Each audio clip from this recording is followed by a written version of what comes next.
Hey guys, here's me, Aqsa Waheed, and I'm here to bang your minds. So, without any further delay, let's come toward our today's lecture.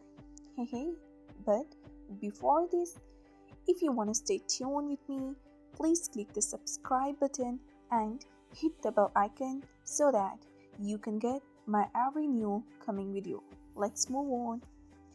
So, the topic which we are going to discuss today is about the responsibilities of the youth, which is basically an extract taken from the speech of Qaid-e-Azam Muhammad Ali Jinnah, which he delivered at the Dhaka University convocation on 24th of March 1948. And you can as well see the picture of Dhaka University which is displayed here. Here are some important concerns of this chapter which we will discuss in this lecture, which include the summary of this chapter, its textual lines, question answers, words and its synonyms, and multiple choice questions. All of these are important regarding to your final examination, so you have to pay special heed toward these major concerns. Friends, here are some important textual lines which are taken from your original text, and I found it important, so I would like to discuss it with you after summarizing this chapter. I made an important outline for you in the form of the points which will assist you to grasp the overall idea of this whole chapter.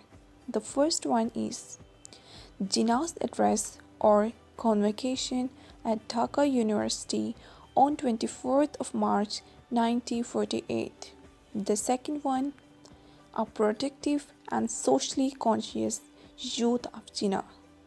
The third one is flashback toward the subcontinental issues and its aftermath on newborn country, Pakistan. The fourth one is selfless approach and honest servant of the state. And the last one is about Qaid's emphasis on technical development rather than on orthodoxical trend of the job. From the very beginning of this chapter, as we can analyze कि जितना भी scenario है वो indicate कर रहा है कि ये खिताब कायद-ए-आज़म ने किसी यूनिवर्सिटी के एनुअल डे पर दिया है जिसमें उन्होंने होल हार्टेडली तुलबा को उनकी एजुकेशनल अचीवमेंट और तालीमी खिदमात की बिना पर सराहा है और ख़ासकर ढाका यूनिवर्सिटी के वाइस चांसलर को उनके फ्लैटरिंग टर्म्स और you can say that appreciative words में उनका तहे दिल से शुक्रिया अदा किया कि उन्होंने उनको उस यूनिवर्सिटी में मदऊ किया। मज़ीद ये कि कायद-ए-आज़म ने तुलबा से कहा कि अब वो अपनी तालीमी ज़िंदगी से अमली ज़िंदगी में दाखिल होने जा रहे हैं। That it's now the end of their scholastic career or educational field and the beginning of the practical threshold of their life. So basically, what is the difference between the educational and the practical life? Let me clarify you. For instance, how to drive a car. We learn it through our books in the early learning stages of our life. But when we physically implement that knowledge and when we become learned, that is another thing.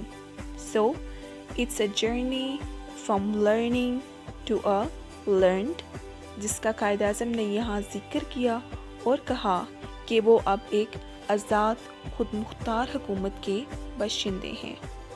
And being the sovereign, liberal beings of the state, they are not supposed to do whatsoever they like. हाँ, हम सब एक आज़ाद खुद मुख्तार कौमियत हैं, लेकिन इसका मतलब हरगिज़ ये नहीं कि हमारे दिल में जो भी आए वो हम करें. इस कौम के शहरी होने के नाते इसके कुछ हुकूक और फ़राइज़ हैं। Being the citizens, if we claim for some civil rights or social security and liberty, ultimately and surely this country as well demands something from us, that is our honesty, hard work, unity, and our constructive role in making this country the prosperous state in the world. लड़ना, मरना, झगड़ना, jail पड़ना, ये सब क़याम पाकिस्तान से पहले की ज़रूरत थी, लेकिन क़याम पाकिस्तान के बाद when the situation and the circumstances are totally different, तो मौजूदा सूरत हाल के मुताबिक मुसलमानों के लिए जो इंतहाई अहम चीज़ इस दौर के तकाज़ों के मुताबिक थी वो इस्तेहकाम पाकिस्तान था, और in other words that was the stability of the country than the rest of anything. As you know that कि क़याम पाकिस्तान के बाद मुसलमानों को कितने सोशल, इकोनॉमिकल और डेमोक्रेटिक क्राइसिस से गुज़रना पड़ा, और उन सब पर काबू पाना that was the most crucial thing than the rest of anything. Next paragraph में हमें थ्रू आउट फॉरशेडोइंग देखने को मिल रही है, जो कि एक लिटरेरी टेक्निक है जिसमें रेफर बैक किया जाता है कुछ क्रॉनिकल और हिस्टोरिकल इवेंट्स और इश्यूज़ को, और इसमें कायद-ए-आज़म रेफर बैक कर रहे हैं सब कॉन्टिनेंट को when Muslims and the Hindus were सबजुगेटेड before it's partition. और कायद-ए-आज़म बताते हैं कि किस तरह से उन्होंने अपने दुश्मनों को डिफेट किया, लेकिन जब वो अपने अज़ाइम में नाकाम हो गए तो अब उनकी तमाम तर कोशिशें पाकिस्तान को कमज़ोर करने की तरफ हैं। हसूल पाकिस्तान के वक्त लाखों नौजवानों, बच्चों और औरतों ने अपनी कीमती जानों का नजराना पेश किया। 5 लाख से ज़ाहिद लोगों को उनके घरों से बेदखल करके पंजाब की जानिब रवाना कर दिया गया, और पंजाब और देश में कत्लो गारत और आम मुजाहरे देखने को मिले। द क्रिएशन ऑफ पाकिस्तान अब जिस इंतहाई अहम चैलेंज का सामना करना पड़ा, that was re-establishment of the refugees. तमाम बेघर लोगों के लिए री-इस्टेब्लिशमेंट करना था, जो कि किसी भी वेल डेवलप्ड कौम को डिमोलिश करने की सलाहियत रखता था।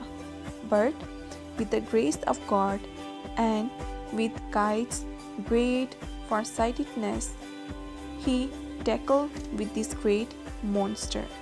ताहम जिन्होंने क़याम पाकिस्तान के वक्त से ही इस सरज़मीन को तबाह करने की उम्मीद लगा रखी थी, उन्हें सख्त शर्मिंदगी का सामना करना पड़ा, और पाकिस्तान सिर्फ मुस्तहकिम और इस्टेब्लिश्ड कंट्री ही नहीं बना, बल्कि इसने अपने आप को एक मजबूत मुमलिकत के तौर पर नमूदार किया।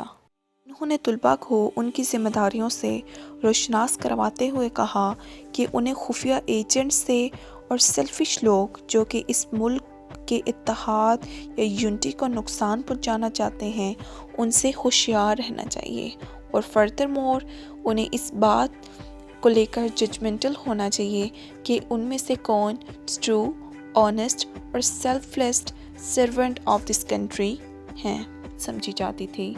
लेकिन अब हालात बदल गए हैं। Now the conditions and the circumstances are change, और अब एक गवर्नमेंट सर्वेंट एक टैक्सी ड्राइवर से भी कम कमा रहा है। गवर्नमेंट की तरफ से मुख्तस करता सीट्स के मुताबिक कुछ अहल लोगों को तो सीट्स के लिए रिज़र्व कर लिया जाता है, लेकिन बाकी हज़ारों और लाखों की तादाद में लोग डेस्परेट होकर बैठ जाते हैं। That is a wrong act, and according to कायद इन लोगों को चाहिए कि वो प्राइवेट सेक्टर में अपना लोहा मनवाएं, just as the banking, e-commerce, law, trade and so many other field like this. चाहिए कि वो टेक्निकल सर्विसेज प्रोवाइड करें, क्योंकि जदीद वक्त के तकाज़ों के मुताबिक जैसा कि कमर्शियल इंडस्ट्रीज़, बैंक्स और इंश्योरेंस कंपनी और दूसरी अदर फर्म्स की तामीर नौ जारी है, जिसमें वो सब अपना तामीरे किरदार या कंस्ट्रक्टिव रोल अदा कर सकते हैं। Furthermore, there should be no any sort of shame or disgrace in doing manual labor or physical work, as it is mentioned in Quran as well that Al-Kasibu Habibullah, बेशक मेहनत करने वाला अल्लाह का दोस्त है। According to Qaid-e-Azam, these fields are most productive as compared to government clerical jobs. और इस तरह से उन्होंने स्टूडेंट्स को उनके करियर से रिलेटेड कुछ डायमेंशंस दी ताकि वो अपनी डेस्टिनी को मोल्ड करते हुए अपने फ्यूचर्स को सिक्योर करने के साथ साथ पाकिस्तान को प्रॉस्पेरियस स्टेट बना सके। So dear students, here was all about it. There are some important textual lines. If you would like, you can as well include it in your summaries or in your short question answers as well. Number 1. Our state is our own state. Our government is our own government of the people, responsible to the people of the state and working for the good of the state. Freedom, however, doesn't mean license.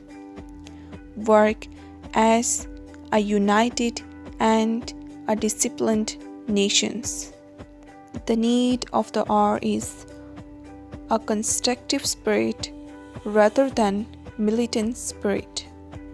Here, militant spirit means jihad या लड़ने का जज्बा, which according to Qaid was the need of Muslims before the partition of subcontinent, but now the need of the hour is constructive spirit, which according to Qaid is not just about the construction of the buildings but the constructions of one's identity, its roots, cultures, norms, values, tradition, which is only possible with one's own self-construction.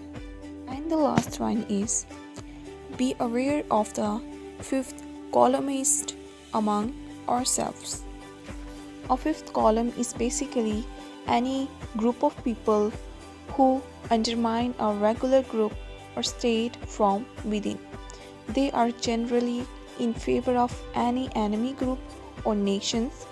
Before partition, many forces were against the creation of Pakistan, and after Pakistan's existence, these forces become active to destabilize it. Qaid is basically referring back to such resources. यहाँ fifth column से मुराद कुछ खुफिया agents या मुल्क में रहने वाले कुछ ऐसे गद्दार लोग हैं जो कि लोगों के हमारे दरमियान ही रहकर हमें नुकसान पहुंचाने की कोशिश करते हैं, और ये कोई एक ख़ास शख्स या एक पूरा ग्रुप ऑफ पीपल हो सकता है जो कि हमें डिसयूनाइट करके हमारी कंट्री की रूट्स को हॉलो करने की कोशिश करते हैं. And the last one is about multiple choice questions. As you guys can see, I have left these blanks empty so I can see how much you all understand it. And this is your home task which you will answer in the comment sections below. Hope you guys understand this, and if you have any sort of question or queries according to this chapter, you can tell me in the comment section given below. Take a good care about yourself. Bye bye.